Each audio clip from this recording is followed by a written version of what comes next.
नमस्कार साथियों, मैं हेमंत मीणा हमारे YouTube चैनल एग्रीकल्चर वाला पर आपका वेलकम करता हूँ। पिछली क्लास में अपन ने माइटोसिस को पढ़ा था। अपन पढ़ रहे थे सेल डिवीजन को, जेनेटिक्स में सेल डिवीजन को। पहली क्लास में अपन सेल बायोलॉजी पढ़ा, सेकंड क्लास में अपने माइटोसिस समसूत्री विभाजन को देखा। आज अपन क्या पढ़ने वाले हैं? मियोसिस को। आज अपन पढ़ने वाले हैं मियोसिस को, अर्धसूत्री विभाजन। मियोसिस को पढ़ने वाले हैं, मियोसिस को पढ़ने वाले हैं। इसको बोलते हैं हिंदी में अर्धसूत्री विभाजन। कुछ बेसिक चीजें मैं आपको इसमें फर्स्ट क्लास में पढ़ा चुका हूँ, माइटोसिस वाली में। अब इसको अपन डिटेल में देखेंगे। अर्धसूत्री विभाजन, इसको बोला जाता है हिंदी में अर्धसूत्री विभाजन। अर्धसूत्री विभाजन, ठीक। इसमें क्या होता है कि जो मियोसिस क्या होती है, मियोसिस में क्या होता है, जो मदर सेल होती है उससे 4 सेल बनती है। एक मदर सेल से 4 डॉटर सेल बनती है, जो कि जिनका shape, size, DNA mother cell से टोटली डिफरेंट होता है। और ये इसकी 2 अवस्था होती है, मियोसिस फर्स्ट और मियोसिस सेकंड। ये मैं आपको पढ़ा चुका हूँ। मियोसिस फर्स्ट और मियोसिस सेकंड 2 अवस्था में पूरी होती है। कौन? मियोसिस 2 अवस्था में पूरी होती है, मियोसिस फर्स्ट और मियोसिस सेकंड। ये रिप्रोडक्टिव पार्ट में होती है, ये भी मैं आपको पढ़ा चुका हूँ। अब इसकी डिटेल देखते हैं, इसकी डिटेल के बारे में देखते हैं। जैसे अपन ने समसूत्री विभाजन पढ़ा था माइटोसिस, वैसे अपन इसको पढ़ेंगे। यहाँ पे मान लेते हैं 2n, यहाँ पे मान लेते हैं 2n बराबर 14 क्रोमोसोम। मटर के क्रोमोसोम मान लेते हैं 14 क्रोमोसोम। पहली जो होगा इसमें सेम वही अवस्था होगी, इंटरफेज। इंटरफेज में 3 अवस्था होती है, आपको पता है कौन कौन सी? G1, S और G2। ये आपको याद रखना है। जो माइटोसिस की एस फेज थी उसमें डीएनए का टोटली रेप्लिकेशन होता था, 100% डीएनए का रेप्लिकेशन होता था। लेकिन यहाँ पे 100% डीएनए का रेप्लिकेशन नहीं होता। डीएनए का रेप्लिकेशन तो होता है लेकिन 100% नहीं होता डीएनए का रेप्लिकेशन। एस फेज में डीएनए का रेप्लिकेशन तो होता है लेकिन 100% नहीं होता। कितने परसेंट होता है? 99.97%। ये इसका डीएनए का रेप्लिकेशन होता है यहाँ पे इंटरफेज में। अब इंटरफेज के बाद में अपनी मियोसिस फर्स्ट, इसके बाद में अगली अवस्था आएगी मियोसिस फर्स्ट। अब मियोसिस फर्स्ट में कितनी अवस्था होती है? 4 होती है। कौन कौन सी? मियोसिस फर्स्ट में 4 अवस्था होती है। प्रोफेज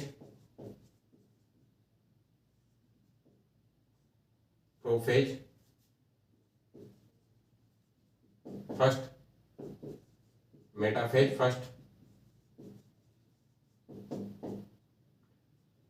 एनाफेज फर्स्ट और telophase first. Prophase first, metaphase first, anaphase first, telophase first. ये मियोसिस फर्स्ट की क्या है? स्टेज है। Prophase first, metaphase first, anaphase first, telophase first. इसके बाद में अपन प्रोफेज फर्स्ट को देखेंगे। सबसे पहले अपन देखेंगे प्रोफेज फर्स्ट।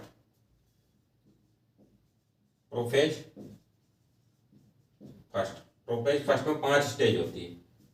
प्रोफेज फर्स्ट में कितनी स्टेज होती है? 5 स्टेज होती है। 5 स्टेज होती है इसमें।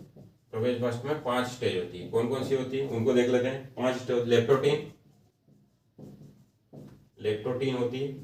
दूसरी होती है जाइगोटीन। तीसरी होती है पेगिटीन।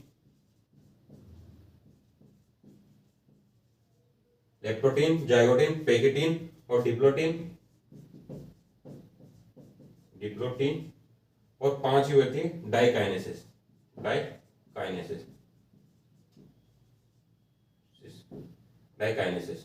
तो आपको क्या याद रखना है? सबसे पहले अपन ने पढ़ा इंटरफेज, अपन पढ़ रहे हैं मियोसिस की 2 अवस्था होती है, मियोसिस फर्स्ट और मियोसिस सेकंड, अर्धसूत्री विभाजन। ठीक है। यहाँ पे इंटरफेज में 3 अवस्था होती है, G1, S, G2। ये फर्स्ट, S और G2।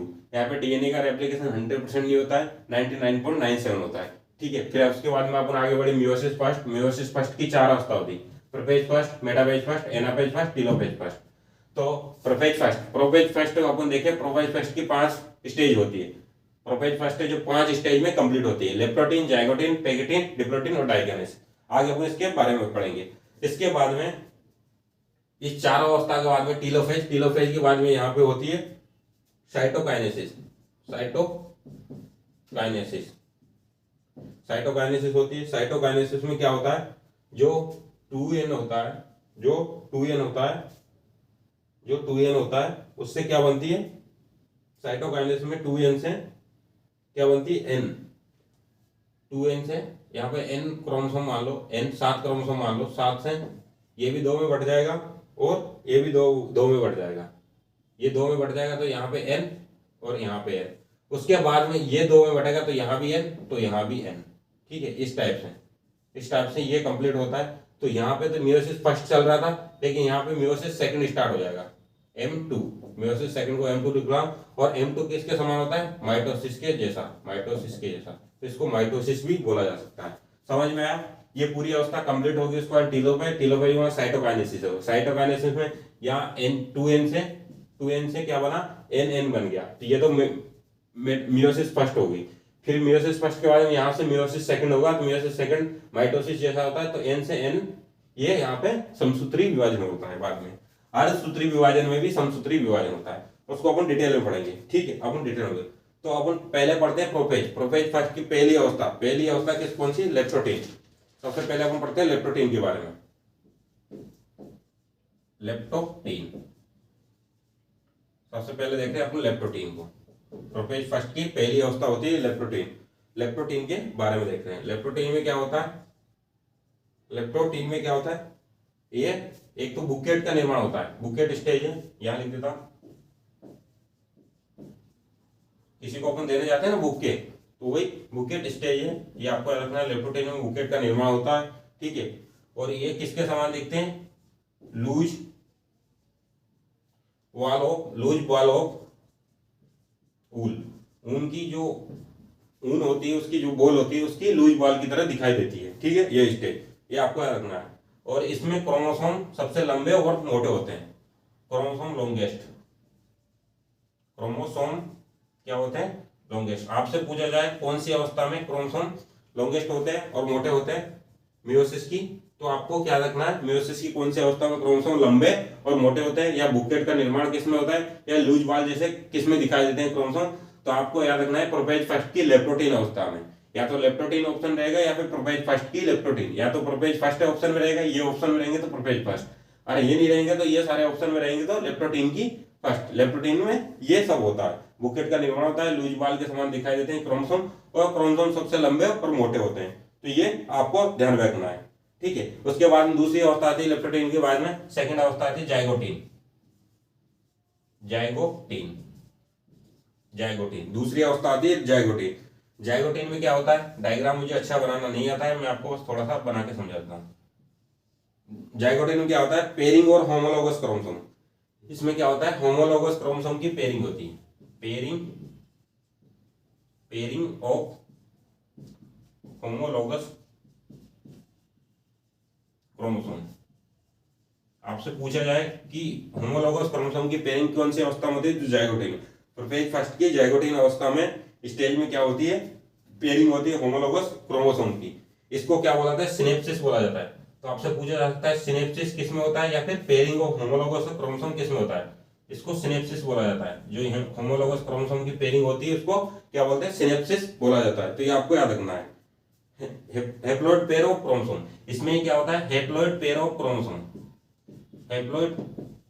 क्रोमोसोम। आपसे पूछा जाए हैप्लॉइड पेयर ऑफ क्रोमोसोम कौन सी अवस्था में होते हैं, तो आपको क्या रखना है, जाइगोटीन में क्रोमोसोम, आपको क्या रखना है, जाइगोटीन में होते हैं। तो ये आपको याद रखना है। ठीक है, और बायोलेंट का निर्माण भी इसी अवस्था में होता है, बायोलेंट।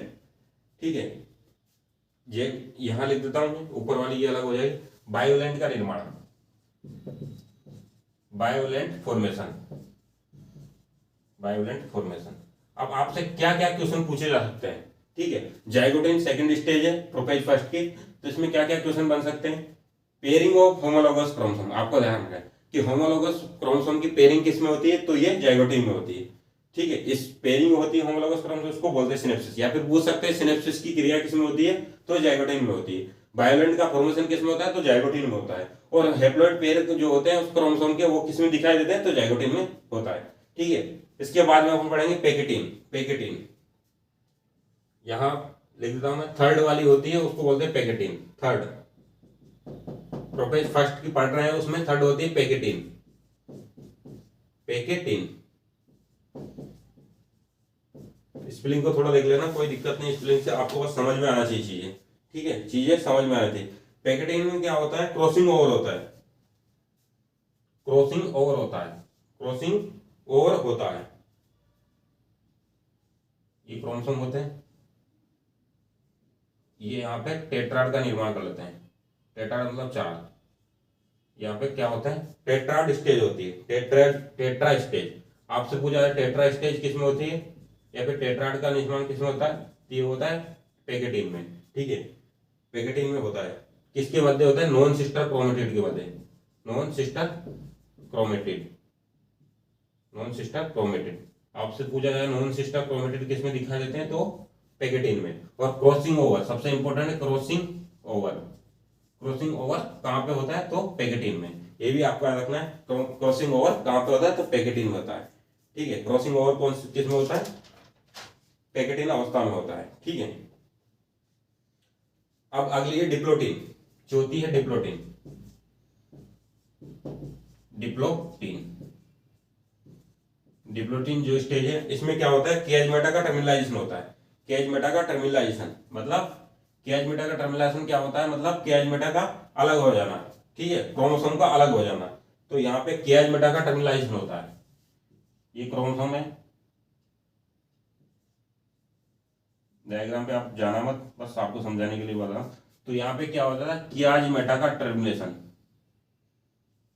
कियाजमेटा का टर्मिनेशन, टर्मिनाइजेशन, कियाजमेटा का क्या होता है, टर्मिनाइजेशन होता है। कौन सी अवस्था में, डिप्लोटिन में। आपसे पूछा जा सकता है कि कियाजमेटा का टर्मिनाइजेशन कहां पे स्टार्ट होता है, तो शुरू होता है डिप्लोटिन में, लेकिन खत्म कहां पे होता है। आपसे पूछा जाए कि कियाजमेटा का टर्मिनेशन कहां पे होता है, तो डिप्लोटिन में, लेकिन यहाँ पे शुरुआत होती है, खत्म कहां पे होता है, खत्म कहां पे होता है, ये डाइकाइनेसिस में। कंप्लीट जो टर्मिनेशन होता है कियाजमेटा का, वो कहां होता है, डाइकाइनेसिस में। यहाँ पे स्टार्ट होता है डिप्लोटिन में। लेकिन अगर आपसे क्वेश्चन में पूछा जाए कियाजमेटा का टर्मिनेशन कहां होता है, तो डिप्लोटिन आपको आंसर लगाना है। और पूछा जाए कंप्लीट टर्मिनेशन कहां पे होता है, तो फिर डाइकाइनेसिस में।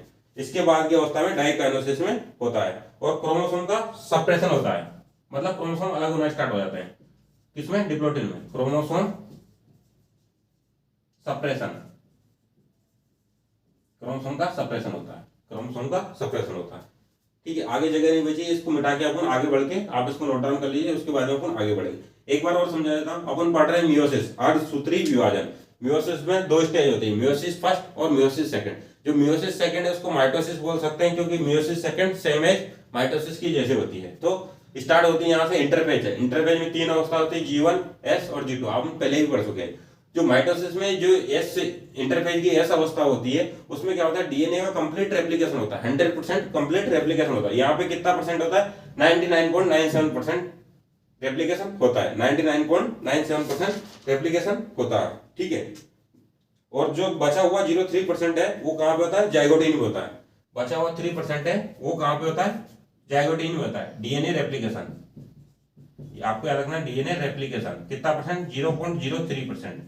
कौन सी अवस्था में होता है, ये होता है अपनी जाइगोटिन में, ठीक है। अपन पढ़ते हैं, अब आगे बढ़े अपन मियोसिस फर्स्ट। मियोसिस फर्स्ट की 4 अवस्था है, prophase first, metaphase first, anaphase first, telophase first. फिर अपन ने देखा प्रोफेज फर्स्ट से स्टार्ट किया, प्रोफेज फर्स्ट की 5 स्टेज में कंप्लीट होती। जो मियोसिस फर्स्ट की पहली अवस्था है प्रोफेज फर्स्ट, वो 5 स्टेज में कंप्लीट होती, लेप्टोटिन, जाइगोटिन, पैकेटिन, डिप्लोटिन और डाइकाइनेसिस।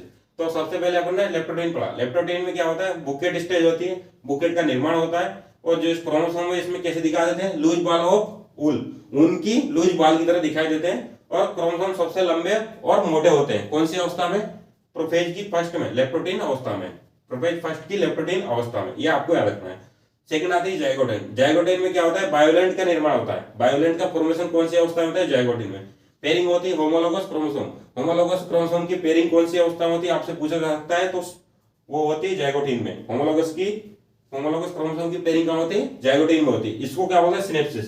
जो होमोलोगस क्रोमोसोम की पेयरिंग होती है उसको सिनेप्सिस बोला जाता है। तो आपसे पूछा जा सकता है कि सिनेप्सिस की क्रिया किसमें होती है, तो जाइगोटिन में होती है। और हैप्लॉइड पेयर ऑफ क्रोमोसोम किसमें पाए जाते हैं, ये भी जाइगोटिन में पाया जाता है। और जो डीएनए का रेप्लिकेशन 0.03% यहाँ पे बच गया था, वो भी जाइगोटिन में कंप्लीट होता है। तीसरी स्टेज आती है पैकेटिन। पैकेटिन में क्या होता है, ये टेट्रा स्टेज होती है, नॉन सिस्टर क्रोमेटिड पाए जाते हैं पैकेटिन में। और क्रॉसिंग ओवर सबसे महत्वपूर्ण है। क्रॉसिंग ओवर की क्रिया क्वेश्चन पूछा जाता है कौन सी अवस्था में होती है, तो पैकेटिन।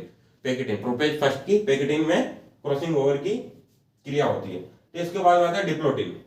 उसके बाद में आता है डिप्लोटिन। डिप्लोटिन में क्या होता है, क्याज मेटा का टर्मिनलाइजेशन होता है। क्याज मेटा का टर्मिनलाइजेशन होता है मतलब क्याज मेटा का अलग होना स्टार्ट हो जाते हैं। क्रोमोसोम का सप्रेशन मतलब क्रोमोसोम अलग होना स्टार्ट हो जाते हैं, और जो क्याज मेटा बनता है उसका टर्मिनलाइजेशन अलग होना स्टार्ट हो जाता है। लेकिन अगर आपसे पूछा जाए क्याज मेटा का टर्मिनलाइजेशन कौन सी अवस्था में होता है, तो डिप्लोटिन। अगर आपसे पूछ लिया जाए तो कंप्लीट टर्मिनलाइजेशन कौन सी अवस्था में होता है क्याज मेटा का, तो वो होता है डाइकाइनेसिस। अपन आगे बढ़ेंगे, आप इतना नोट डाउन कर लीजिए, वीडियो को रोककर या फिर स्क्रीनशॉट लेकर भी आप लेकर इसको नोट डाउन कर सकते हैं, जैसा आपको सही लगे।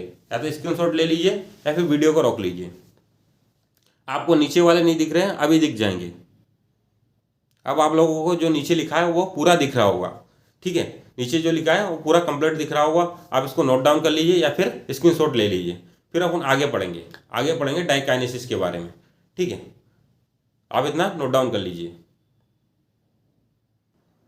ठीक है फ्रेंड्स। ये आप लोगों ने नोट डाउन कर लिया होगा या फिर स्क्रीनशॉट ले लिया होगा, ठीक है। यहाँ पे अपने कहाँ पे छोड़ा था, डिप्लोटिन अवस्था पे। प्रोफेज फर्स्ट की फोर्थ स्टेज है डिप्लोटिन। डिप्लोटिन में क्या होता है, क्याज मेटा का टर्मिनलाइजेशन स्टार्ट होता है। अगर आपसे पूछा जाए क्याज मेटा का टर्मिनलाइजेशन कहाँ पे होता है, तो ये होता है अपनी डिप्लोटिन में, और क्रोमोसोम का सप्रेशन होता है। आगे अपन पढ़ेंगे, मैं ये बिठा रहा हूँ, आगे अपन पढ़ेंगे डाइकाइनेसिस। आगे अपन पढ़ेंगे डाइकाइनेसिस।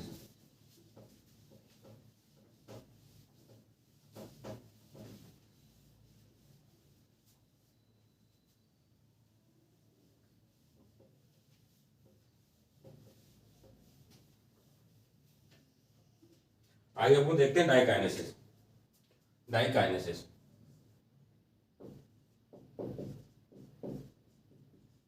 डाइकाइनेसिस डाइकाइनेसिस में क्या होता है, डाइकाइनेसिस में न्यूक्लियर और न्यूक्लियर इसमें होता है न्यूक्लियर मेम्ब्रेन और न्यूक्लियोलस। न्यूक्लियर मेम्ब्रेन और न्यूक्लियोलस डिसअपियर हो जाते हैं, यहाँ पे डिसअपियर हो जाते हैं, ठीक है। डिसअपियर हो जाते हैं न्यूक्लियर और न्यूक्लियर मेम्ब्रेन। और एक काम क्या होता है, क्याज मेटा का कंप्लीट टर्मिनलाइजेशन। क्याज मेटा का टर्मिनलाइजेशन स्टार्ट होता है डिप्लोटिन में, लेकिन डाइकाइनेसिस में क्याज मेटा का कंप्लीट टर्मिनलाइजेशन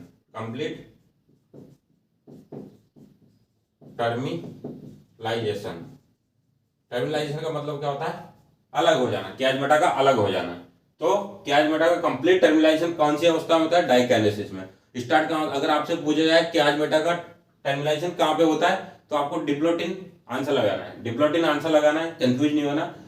अगर आपसे पूछा जाए क्याज मेटा का टर्मिनलाइजेशन कहाँ होता है, तो डिप्लोटिन। अगर आपसे पूछा जाए क्याज मेटा का कंप्लीट टर्मिनलाइजेशन कहाँ होता है, तो वो डाइकाइनेसिस में होता है। डाइकाइनेसिस के बाद में अपन आते हैं, अब प्रोपेज अपनी कंप्लीट हो गई, अब मेटाफेज फर्स्ट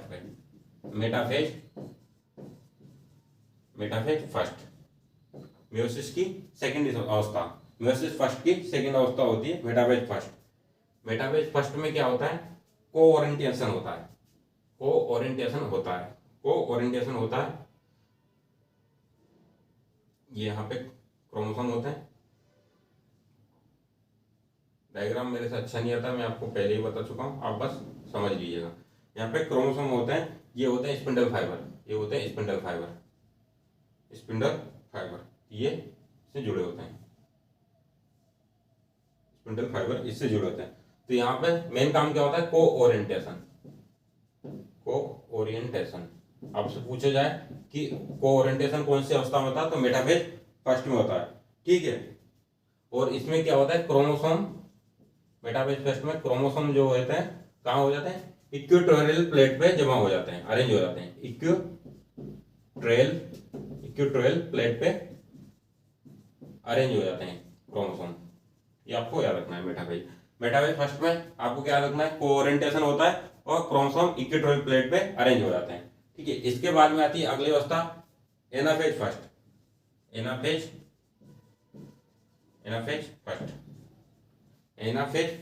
इसमें क्या होता है, सेंट्रोमियर का डिवीजन नहीं होता है। एनाफेज फर्स्ट में क्या होता है, कि क्रोमोसोम ऐसे हो जाते हैं, क्रोमोसोम ऐसे हो जाते हैं, इस टाइप से क्रोमोसोम दिखने लग जाते हैं, इस टाइप से क्रोमोसोम हो जाते हैं। इसमें क्या होता है, स्पिंडल फाइबर का डिसइंटीग्रेशन होता है। स्पिंडल फाइबर का क्या हो जाता है, डिसइंटीग्रेशन। स्पिंडल फाइबर जो होते हैं उनका क्या होता है, डिसइंटीग्रेशन। आपको क्या याद रखना है, एनाफेज फर्स्ट में क्या होता है, स्पिंडल फाइबर का डिसइंटीग्रेशन होता है और सेंट्रोमियर का डिवीजन नहीं होता है। एक चीज वो याद रखना, सेंट्रोमियर जो होता है उसका डिवीजन नहीं होता है, डिवीजन नहीं होता है, ये भी आपको याद रखना है। सेंट्रोमियर का डिवीजन नहीं होता है, कहां पे, एनाफेज फर्स्ट में। एनाफेज फर्स्ट में मेन चीज क्या है, स्पिंडल फाइबर का डिसइंटीग्रेशन होता है और सेंट्रोमियर का डिवीजन नहीं होता है। इसके बाद में आती है अपनी telophase first. Telophase first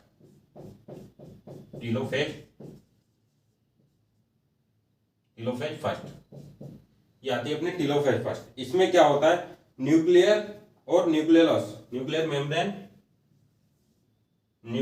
membrane ये क्रोमोसोम हो गए और ये न्यूक्लियर हो गया, ठीक है। न्यूक्लियर मेम्ब्रेन, ये लाइन खींच दी मैंने यहां से, न्यूक्लियर मेम्ब्रेन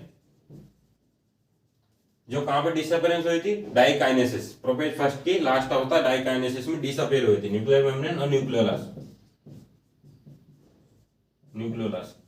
अपीयर हो जाते हैं, वापस से अपीयर हो जाते हैं। आपसे पूछा जाए कि मेयोसिस की कौन सी अवस्था में न्यूक्लियर मेम्ब्रेन और न्यूक्लियोलस का अपीयरेंस होता है, तो टेलोफेज फर्स्ट में ये अपीयर हो जाते हैं, ठीक है। इसके बाद में अब होती है टेलोफेज के बाद में साइटोकाइनेसिस। इसके बाद में अगली अवस्था है साइटोकाइनेसिस। साइटोकाइनेसिस में क्या होता है, दो डॉटर सेल बन जाती है, 2n से n और n। फाइनली अपने 2n लिया था, वहां से अपनी क्या हो गई, n। ये हो गई मेयोसिस फर्स्ट में। मेयोसिस फर्स्ट में अर्धसूत्री विभाजन हो गया, मेयोसिस फर्स्ट हो गया तो 2n से nn बन गई। अब यहां से स्टार्ट होता है वापस से, क्या स्टार्ट होगा, यहां से वापस से स्टार्ट हो जाता है मेयोसिस सेकंड स्टार्ट होता है। तो यहां से n से भी n बनती है और n से भी n, इससे भी n बन जाती है। तो ये पूरी जो मेयोसिस होती है, पूरी कंप्लीट मेयोसिस फर्स्ट और सेकंड को मिला के, तो इसे 4 डॉटर सेल बनती है, तो अलग अलग जेनेटिकल शेप की होती है। तो मेयोसिस फर्स्ट में जो बनी तो आधे हो गए क्रोमोसोम, 2n से nn हो गए। और इसके बाद सेम ऐसी बनी, क्या, n से n बनी, n से 2 डॉटर सेल n बनी, इससे भी 2 बनी। तो ये मेयोसिस सेकंड हो गया। जो मेयोसिस सेकंड होता है वो सेम है, मैं यहां लिख देता हूं, मेयोसिस सेकंड जो होता है किसके समान होता है, मेयोसिस सेकंड जो होता है किसके समान होता है, बराबर किसके, माइटोसिस के।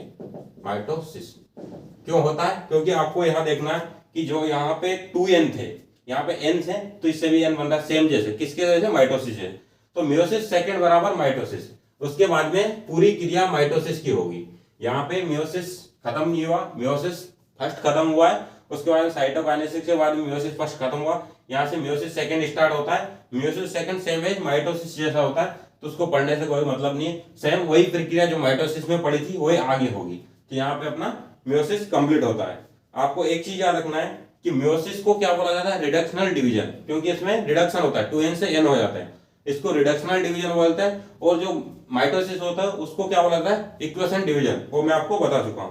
तो अब ये अपनी यहाँ पे सेल डिवीजन कंप्लीट हो गया, अपना सेल डिवीजन कंप्लीट हो गया। पहले पार्ट में अपन ने क्या पढ़ लिया था, अपन ने पढ़ लिया था माइटोसिस के बारे में, समसूत्री विभाजन के बारे में, अर्धसूत्री विभाजन के बारे में पढ़ लिया। अब मैं आपको समझाता हूँ। डिप्लोटेन में क्या होता है, कैजमेटा का टर्मिनाइजेशन स्टार्ट होता है, उसके बाद में प्रोफेज की अगली अवस्था होती है डाइकाइनेसिस। डाइकाइनेसिस में क्या होता है,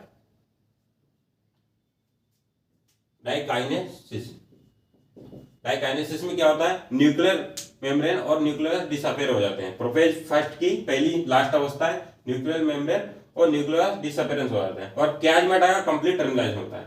उसके बाद में आती है मेटाफेज फर्स्ट। मेटाफेज फर्स्ट में कोऑरिएंटेशन होता है और सेंट्रो क्रोमोसोम जो होता है इक्वेटोरियल प्लेट में जमा हो जाते हैं। उसके बाद में अगली अवस्था है एनाफेज फर्स्ट। एनाफेज फर्स्ट में स्पिंडल फाइबर का डिसइंटीग्रेशन होता है और सेंट्रोमेयर का डिवीजन नहीं होता है। फिर उसके बाद टेलोफेज फर्स्ट। टेलोफेज में न्यूक्लियर मेम्ब्रेन और न्यूक्लियस जो यहाँ डिसअपियर होते हैं डाइकाइनेसिस में, वापस से अपीयर हो जाते हैं। उसके बाद में टेलोफेज फर्स्ट के बाद में अगली जो अवस्था है साइटोकाइनेसिस। साइटोकाइनेसिस होती है, उसमें 2n जो अपन ने शुरू में लिए थे वहां से n 2n से n बन गए, ये अपनी मियोसिस फर्स्ट कंप्लीट हो गई। यहाँ से वापस से मियोसिस सेकंड स्टार्ट हुई जो कि माइटोसिस के समान है। यहाँ पे n से दो डॉटर सेल बनेगी, तो OVN दोनों n बनेगी। तो यहाँ पे इससे भी n बनी, इससे भी n बनी। तो जो मियोसिस सेकंड को पढ़ने का कोई मतलब नहीं, क्योंकि मियोसिस सेकंड सेम माइटोसिस की जैसी है, समसूत्री विभाजन के जैसी है। तो यहाँ पे अपना सेल डिवीजन कंप्लीट हुआ। आप इसको नोट डाउन कर लीजिए और अच्छे से इसको कोई डाउट हो आपको अच्छे से इसको याद कर लेना, जो चीजें मैंने आपको पढ़ाई है। अगर इसमें आपको कोई डाउट लगे तो आप कमेंट करके पूछ सकते हैं, या फिर व्हाट्सएप ग्रुप में ज्वाइन हो जाए। डिस्क्रिप्शन में व्हाट्सएप ग्रुप की लिंक है, आप मुझे पर्सनली मैसेज करके भी आप सब पूछ सकते हैं। ठीक है फ्रेंड, ये अपना सेल डिवीजन कंप्लीट हुआ। आगे क्लास में अपन आगे पढ़ेंगे जेनेटिक्स के जो टॉपिक है उनको आगे बढ़ाएंगे। ठीक है फ्रेंड, मिलते हैं अगली क्लास में। जय हिंद, जय भारत।